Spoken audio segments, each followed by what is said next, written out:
What's up, guys? I'm the Nearsighted Gamer, and I'm back with a new series that I'm calling You Should Play. I'll be talking about games from my childhood or games that I grew up with that stuck out to me or really made an impact on me growing up. That when I think back on games that were good, I think about these games. And maybe in the process, I'll bring to your attention a game that you've never heard of, or maybe it'll be one that you have heard of, and you can tell me like a story involving the game with you growing up, or something along those lines. Just leave a story in the comment if you've heard of this game, and if you got a story to tell about it. If not, maybe it'll be something that you like. All right, first game that I'll be using on this series, talking about on this series, is Jet Moto 2. Now, Jet Moto 2 is a game that you may or may not have heard of, and you may or may not have heard of the series as a whole. I didn't play the first Jet Moto. There were three, if I'm not mistaken, by the way. I didn't play the first one, but I knew about it. And then whenever two came along, I think I rented it, and I ended up playing it with my friends, and we all took to it like immediately. Like it was instant, and we played it all the time. Like I could, we, we played it constantly. This is a PS1 game, of course, so there wasn't any online play. Man, that's weird that I actually have to say that. 'Cause just the world we live in now, like everything is online play. Yeah, thinking back, no online play, but split screen, of course. And we played it all the time. Now, before I get too ahead of myself, let me pretty much tell you what Jet Moto 2 is for those of you who haven't played. Jet Moto 2 is, well, the Jet Moto series in general is it's a racing game. Uh, if you had to classify it, where you race, I guess, jet powered hover bikes on different tracks, different courses, and you can do tricks on these courses as well. And if you land your trick successfully, then your riders will shout out like really silly phrases like "yeah" or "woo hoo hoo hoo" or "ooh" if they land really hard on something, but they still land the trick. But to just give a you know an idea of that, it would actually hurt if you actually did that. And you had a turbo meter that that refilled over the course of every lap. So if you used it all up, you had to wait until you made a lap in order to refill it. In addition to that, you had a grapple feature. They would have these grapple posts, which were reminiscent of like the old barbershop poles, but not red and white. But you had grapple poles that you would have to hold. I believe it was like circle as the default. Hold circle and you grapple, around turns so that you wouldn't like go crashing into something or something like that for quick turns. And they made certain levels like really emphasize these, and those were cool as well. And it was a racing game. You had different characters, and they were classified by their max speed, their uh, I think agility, and I'm not too sure what the other one was, but there were like 8 or 10 different characters, and for the most part, like their stats actually mattered. You could tell that some characters. Oh, yeah, I already said max speed. Sorry.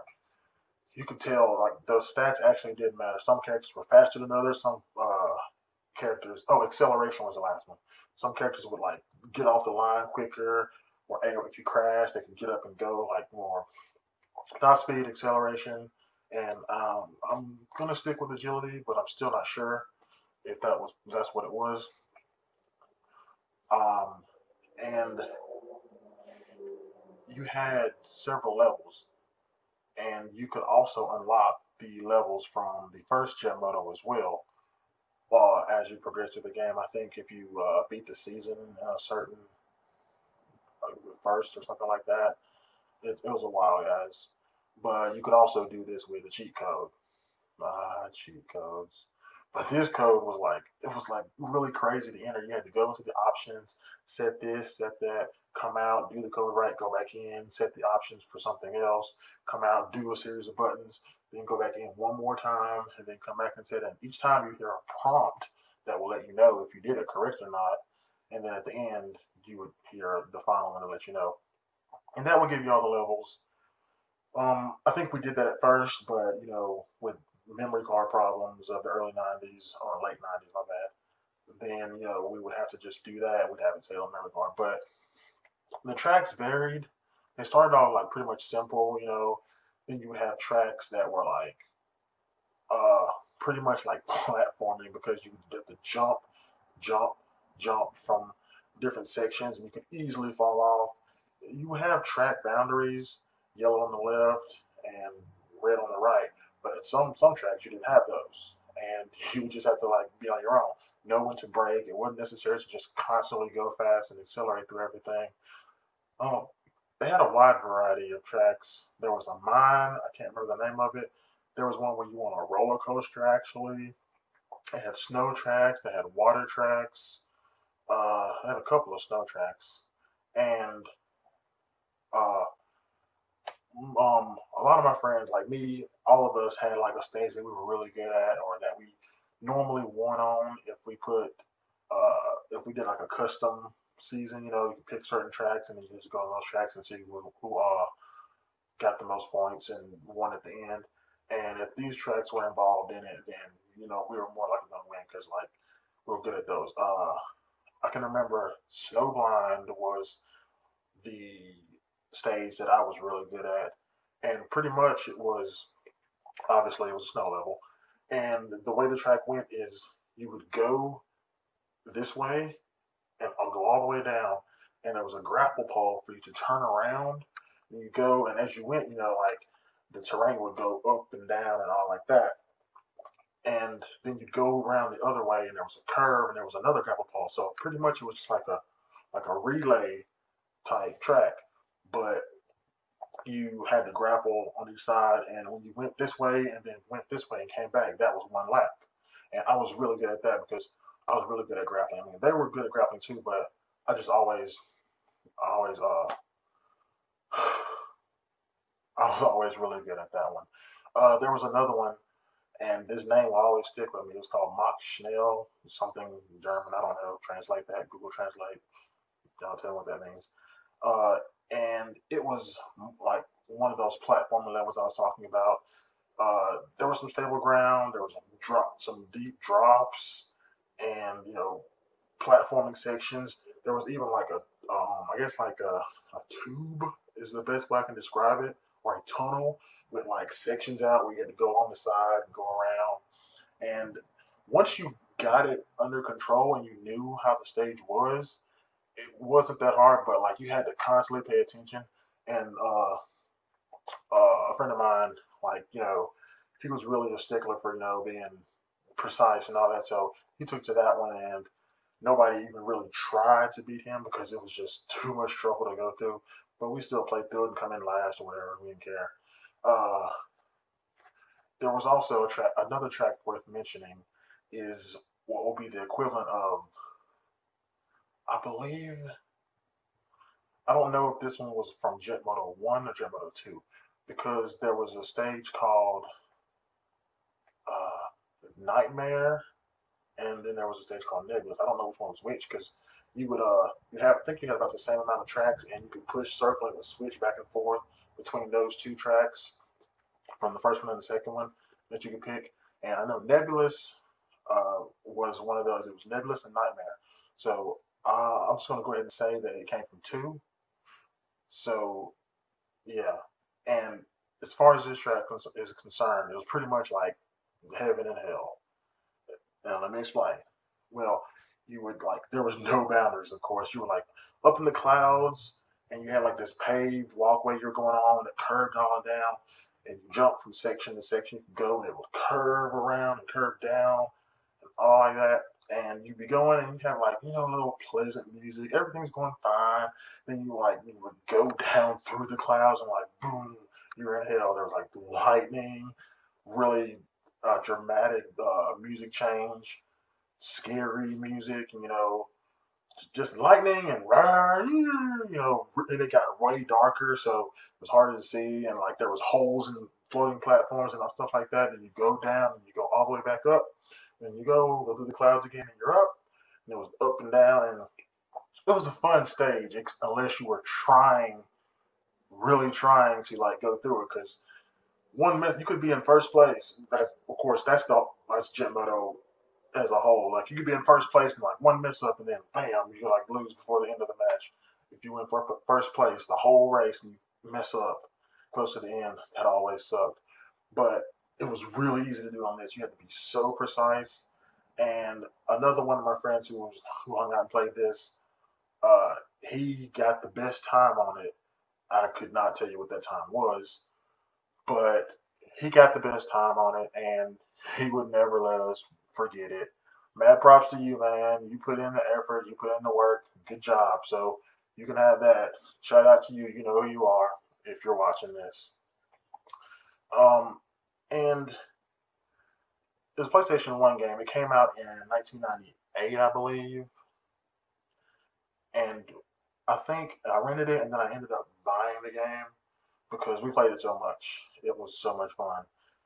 And looking back on it, of course, PS1.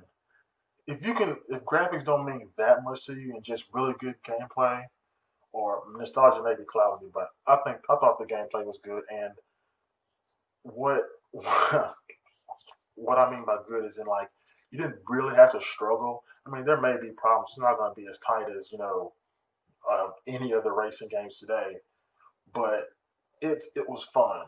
Like it was really fun. Just good old split screen racing. I don't even like racing games, and this is technically a racing game, but it was just different because it wasn't cars and all that. There was tricks involved and stuff like that. Uh, you can get this on the PlayStation Network for $6, I believe. I actually have it, and I don't play it all very often. Well, I don't play it all the time, but I do when I look at my games and I'll be like, you know what? Just go. I like do a couple of races, and just think back on the fun I had. A quick side note or an honorable mention: the sequel to this, Jet Moto 3, was a game along the same lines of this, and it took the gameplay of two and upped it a bit. They got more tighter, and they also added what was called a stunt mode after you beat the game and unlocked everybody, which you could go and just trick and do tricks all up in the air, and that was the whole point, to get points and all that, which that was cool, and I like that. That's really the main thing that sticks out in three for me. But about two, that's where it all started, and uh, it'll always have a special place as far as I go, and like my friends who are watching this, y'all know it does. Like how much time that we spend staying up playing Jet Moto 2, a bunch. If you haven't played it and graphics don't mean as much, just keep in mind that you're playing a PlayStation 1 game.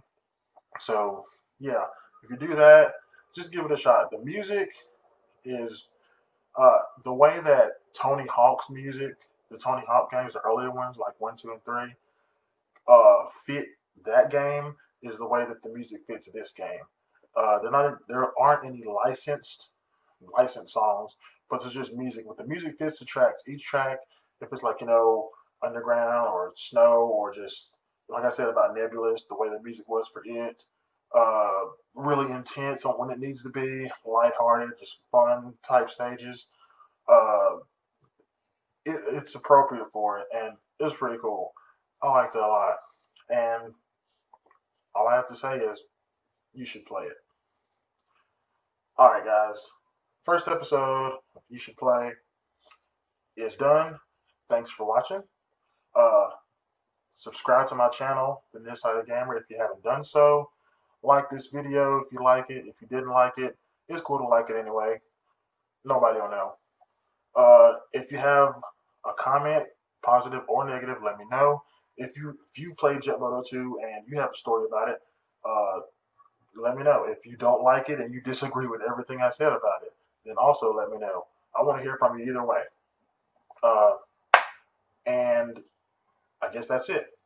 See you guys next time. Later, peeps.